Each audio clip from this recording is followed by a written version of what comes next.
In today's video, I'm going to teach you how to set your site style with Wix Studio. To get started, open your project in the Wix Studio editor.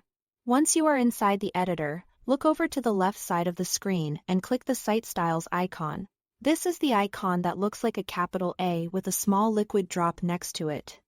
This area is where you control the overall visual language of your website, so instead of styling things one by one, you can make broad design decisions in one place and keep your site looking consistent. First, take a look at colors. This is where you can manage and customize your site's color palette. You will be able to adjust shades, backgrounds, and action colors depending on the look you want to create. Wix Studio gives you a few different ways to do this, including sliders, color pickers, and hex codes. So you can be as precise or as visual as you prefer. A helpful thing to remember here is that any changes you make will automatically update anywhere those colors are already being used across your site. That makes this a very efficient way to refresh your branding. Fine-tune contrast, or create a more polished and unified design without manually editing each section. Next, move to typography.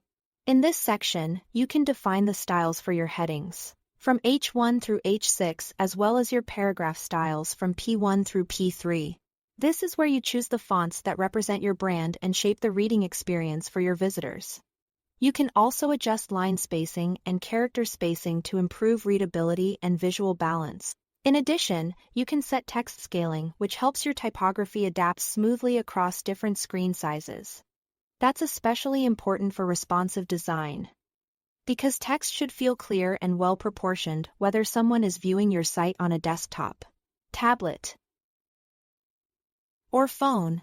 Finally, review the max width settings. This option lets you control how much elements can stretch on larger screens. Setting a max width helps keep layouts from feeling too wide or hard to read, especially on large desktop monitors. It's a simple setting, but it plays a big role in making your design feel intentional and comfortable for users. Once you've gone through colors, typography, and max width, your site will have a much stronger and more consistent foundation. That's all to it. Thanks for watching.